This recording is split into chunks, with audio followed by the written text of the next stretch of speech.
but you never steer me wrong. So lead on, good shepherd, lead on.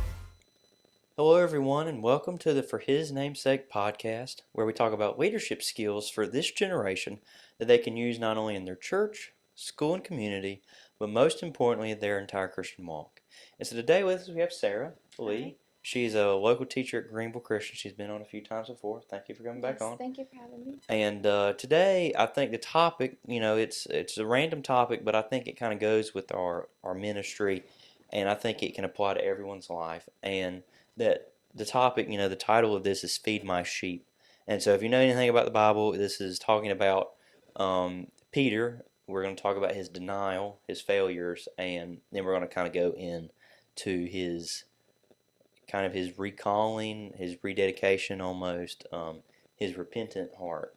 And, just before we get into Peter, let's just think about in our lives how God, we trust in God, we love God, but how many times have we failed Him? Right. And how many times have we looked in our lives and we see that God's done stuff, like in Peter, He used Peter.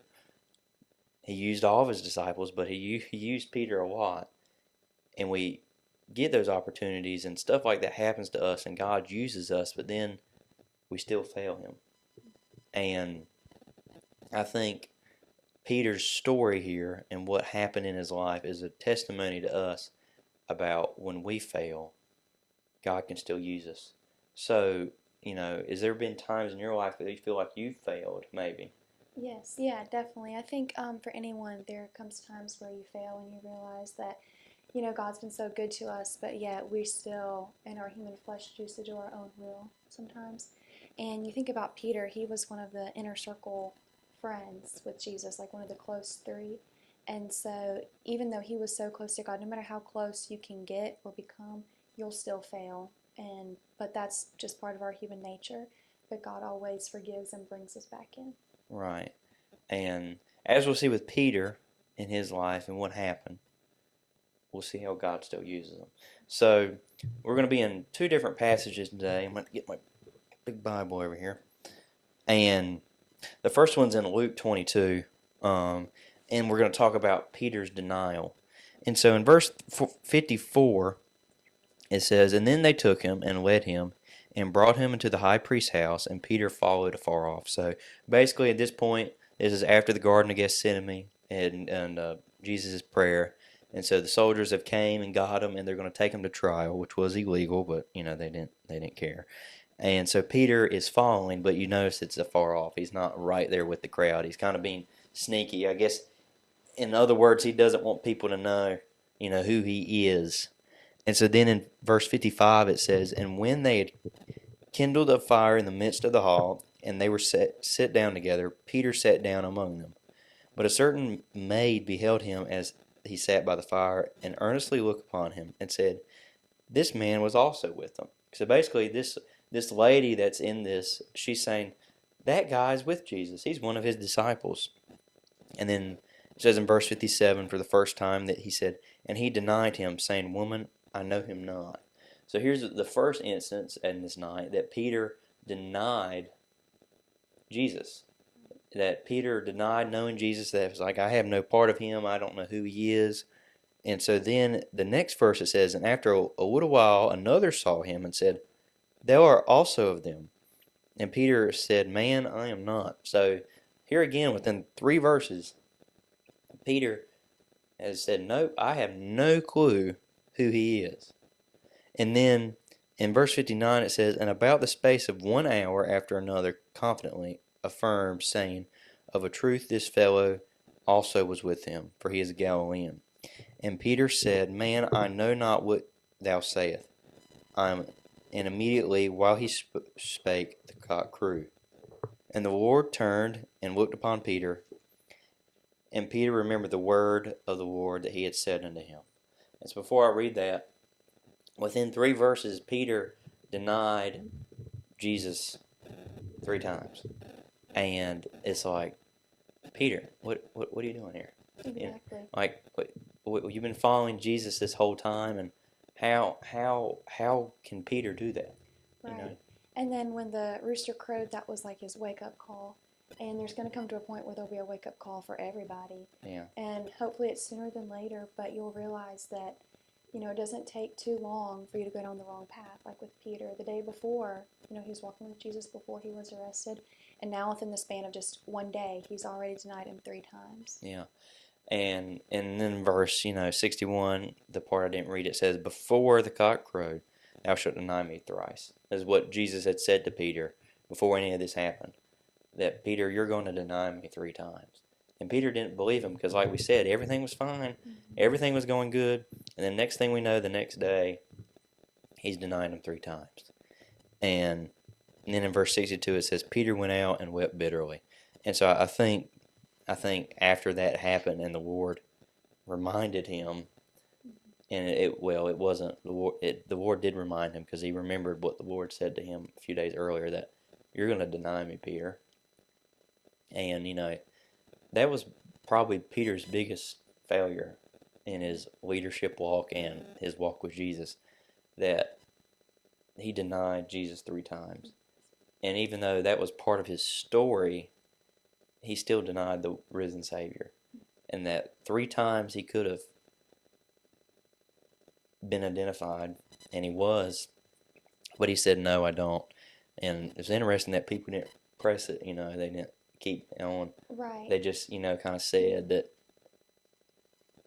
he's with that guy, but they didn't really keep on, Right. He said no, and they just went with it and went, oh, never mind. But that's 3 times he could have maybe witnessed that person that he missed out on that opportunity right then, and to be an example for Christ. And I think, with Peter, that something like that, he was scared, because even though Jesus had been preparing them for this moment, that they were still scared, and they had no clue what was going to happen to them, Right. Like, are we going to be killed? Because they don't want to die. I mean, nobody wants to die. But Peter probably could have had in his mind that, I don't want to die. I'm not going to associate myself. But just before this, he said, hey, I love you, and I'm with you to the end, And he was there, and he was always wanting to fight somebody for Jesus. You're not going to hurt my Jesus, But in all this, Peter denied him 3 times, but in that last verse it said, and he wept bitterly. And I feel like it's a good thing because Peter knew what he did was wrong. Yeah, and that emotional baggage, I'm sure he carried around for a while. Because you can still be forgiven, but you still feel sorrowful for what you have done. And I'm sure that wasn't something Peter could just easily forget and just brush off his shoulder. He probably had to deal with that for a while, regretting those decisions. Right, and he probably realized, man, my God was right. Mm-hmm. My Jesus was right, and he knew I was going to deny him. And, after he realized what the Lord had said, I think it just proved to him again that was why did I deny him? Right. And the same with us today. The Bible, it tells us what we should do and how to follow God, and God in the end is always right. So when we do our own thing and make our own decisions, we will still go back and regret and be like, man, I should have done this the way God wanted me to, because that would have been the best decision for me and for others around me. Yeah, and there's times where, like she said, that there's things that we pass, there's opportunities we get and we just, it's whatever to us. But God can use us in any situation. And we see in this, God used Peter still. And how, there's times that we denied Jesus, or I've said before on last week's episode, that we go out in public and we just don't say anything about Jesus to people, even though that's what we're called to do. Right. We become bashful Yeah. and shy, and that's a form of denying. I mean, having non-answer is no answer at all. You have to be able to witness to people and come out and tell them what they need to hear. Right. And seeing, Peter denying, it's the same for us, because how many times do we deny him by not going out in the public and reaching people, not sharing the gospel to other people like we're called, and that we go to church on Sunday or on Wednesday and we do the church things, but when we leave church, we deny Jesus because we don't serve him. And how many times has that happened in our life, that we go to church and we leave and we deny him because we don't serve him outside of church? because God called us not to just serve in church, but to serve everywhere. And Peter failed, as we see. He failed, and over it he wept bitterly, which shows something that he had a repentant heart, Right. and that he knew what he did was wrong. Mm-hmm. And I feel like that's something that hopefully happens in our lives, that when we know we deny Jesus or we know that we fail, that God can still use us, and that conviction. Yes, and we can still be transformed and renewed and used again. But we have to not let that emotional baggage from your mistake bog you down so much to where you can't move on from it. Right. Because you have to take that freedom in Christ and go with that. And Peter didn't let that stop him from choosing to serve God later. And we see that with Peter, it didn't stop him. As we'll see in these next verses, so you can go over to John 21, and at the end of this, we see Jesus challenging Peter. So in verse 15, so basically what had happened in this chapter, this is after the resurrection, and Christ appeared to them on the shore, and they had been out fishing. And so they were eating the fish that they had caught, and in verse 15 it says, "And so when they had dined, Jesus saith unto Simon Peter, Simon, son of Jonas, lovest thou me more than these?" So he's talking about, do you love me more than everything else? Than your passion of fishing, or these people, the other disciples, or whoever it was, just in general, do you love me the most, is what Jesus is saying. Am I the Lord of your life, is what he's saying. And Peter responds, "Yes, Lord, thou knowest that I love thee." And then Jesus said unto him, "Feed my lambs." And so we see that, and so we see two things: that, do you love me? Well, then feed my lambs. And then in the next verse it says, he said to him again the second time, "Simon, son of Jonas, lovest thou me?" So he says it for a second time. He saith unto him, "Yes, Lord, thou knowest that I love thee." And he said unto him, "Feed my sheep." And then for a second time, he's asked both questions twice. He's asking a question, do you love me? Okay, you do, so then feed my sheep. And then verse 17, it said unto him the third time, saying, "Simon, son of Jonas, lovest thou me?" So for a third time, he asked the same question, do you love me? And Peter was grieved, because he said unto him for the third time, "Lovest thou me?" And he said unto him, "Lord, thou knowest all things. Thou knowest that I love thee." And Jesus said unto him, "Feed my sheep." And we see that Jesus asked Peter a question three times. Do you love me? And then he gave a challenge to Peter three times. Feed my sheep. Right. And I think that that's a perfect demonstration that for God, love is obedience. And so the best way to show God that you love him is to obey what his word says. And it's the same for your parents, other relationships. Obedience equals love. And I think that that's what Jesus was really trying to get through to Peter's head in that situation. Is that saying, you say you love me, but I need to see it as well. Right. And, what's interesting in this, if you go back to his denial, he denied Jesus three times. And now Jesus is asking a question three times, giving him a challenge three times, which I don't think that was just by coincidence. I think it was a God thing to remind Peter, hey, look, you denied me. So are you still on my side? Right. Are you still all in for me? Because, Peter was the one that was the rock of the church. He was the one that was going to, be one of the main leaders in the early church. And Jesus is trying to reassure Peter and challenge him and say, are you still in this? Right. Because even whenever Jesus, he's risen, he's not going to be there. So Peter has to step up to the plate and realize he's the leader now. He's the one who has to win others to Christ. And he has to show that obedience and love through stepping up to the plate. Right. We see that through those three questions, that Peter always said yes. Because if you go back to the denial, he was grieved. He wept bitterly over what had happened. So it shows that he had a repentant heart and he wanted another chance. But then in the last verse 17, it says, and he was grieved because Jesus asked him the question 3 times, because he knew why he asked him 3 times. Yeah, he was thinking about the past. Yeah. But it was also another opportunity for every time he failed, he was given an opportunity to change that and to prove himself again to Right. God. And show people that, through this, through him, his denial, but then through Jesus still wanting to use him, showing that, God can still use any of us. It doesn't matter what you've done in your past. It doesn't matter what you will do in your future, but you will see that God can still use you no matter what you did. Because, Peter denied Jesus 3 times. 3. Denied Jesus even existed, or he even knew him. And he's up there dying on the cross for Peter's sins and the sin he just committed. And Peter realized that later.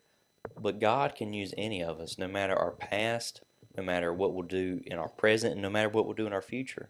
That if we stay faithful to him like Peter did, because he did, as we see he was killed for his faith, and we see that he was still a leader in the early church, and that he went preaching to people, and that he did things in Jesus' name. And we see that all the disciples and Peter, stayed faithful, even though they all failed. As we talked about in the beginning, failure happens in all our lives. We're all going to mess up. We're all going to screw up, and none of our lives are going to be perfect. None of us are going to have a perfect leadership walk, and there's going to be times of trial and times that we just don't know what to do. But God will get us through it if we trust him and we stay faithful to him.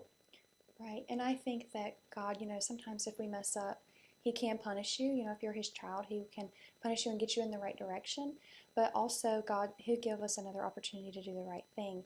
And sometimes when he does that, you're just overwhelmed with, wow, God is so good and gracious. It makes you not want to mess up again. So sometimes, it's punishment, but sometimes God just shows you grace. And that's what really motivates you to do the right thing. Because if God's been so consistent and so good, then why would I want to step out of line again? And I think that's probably what Peter was feeling right then. Like, I've messed up 3 times, but here are 3 opportunities God has given to me. So I don't want to mess that up again. Right. And we see that, with Peter, that we see that he kept on. Like I said, he kept on. He didn't just give up, and he kept on for Christ. Right. And that he was grieved because he knew what had happened. But he saw that God was still willing to use him. And then if you keep going in the passage in verse 19, it said, "Unto him follow me." And in verse 20 it said, "Then Peter, turning about, seeth the disciple whom Jesus loved following, which also leaned on his breast at supper, and said, Lord, which is he that betrayeth thee?" And then they kind of go into the one that betrayed him, and it gets a little deep, but we see that in that passage, because John wrote the book, and we know that John wrote the book, but then it reveals that John wrote the book. But God still gives us a call to follow him, even when we mess up. And God still gives us the call to, hey, look here. I know you messed up. And I know you're struggling. But I can still use you. Yeah, and sometimes I think we forget about if Peter, he denied Christ when Christ was just about to go die on the cross for his sins, thinking about the weight of that burden that Jesus had to bear for all of us. And I think sometimes we just talk about, the crucifixion, but when you really think about that, you will feel sorrowful for your sins. And I think that's what Peter was probably imagining whenever he repented of this. Right, and Peter probably realized that and saw that and realized that Christ was doing for him in that moment. The seriousness of it. And the seriousness, look, this is it. This is the moment. And I think Peter realized that, and he had a repentant heart. And so, kind of in closing, God can use you no matter what your past failures were, like Peter. And this wasn't the first time he failed. There was plenty more before this, but this is the one we're highlighting. And even like Peter denied him 3 times, Christ didn't say forget it. you're done, Peter. But Christ still chose to use Peter in a very special way for God's kingdom. And we can see in our lives that no matter when we fail, no matter when we mess up, or no matter what happens in our lives, if we still come back to Jesus with a repentant heart and stay faithful, God will still be willing to use us. So, kind of in closing, do you have any final thoughts for the viewers? Well, just to not give up whenever you fail. I know there's a song that talks about that God doesn't throw the clay away. I'm not sure if you've heard that before, but it talks about there's a parable in the Bible where Jesus is constantly molding us, putting us through the fire, sometimes the harder things in life, and makes a perfect creation out of it. But we'll crack or we'll break. But God doesn't throw the clay away. He just remodels you and renews you. And I think that's what Peter had to go through. Right. And so the lesson for the day, even though you fail, God can still use you to feed a sheep. Because that's what Peter did. He was a leader in the early church, and he fed the sheep of Jesus. And Jesus will take care of his sheep. But we have to stay faithful and stay true to him. But I just want to thank you for coming on today. Yes, thank you for having me. And thank you all for watching today. Love for you to subscribe to help us out and share this with somebody that you think that needs it. Our Instagram that you want to keep up with us is in the description. And thank you for joining us this week, and I hope to see y'all next week. Thank y'all for joining us. Good shepherd, I'll follow all my days.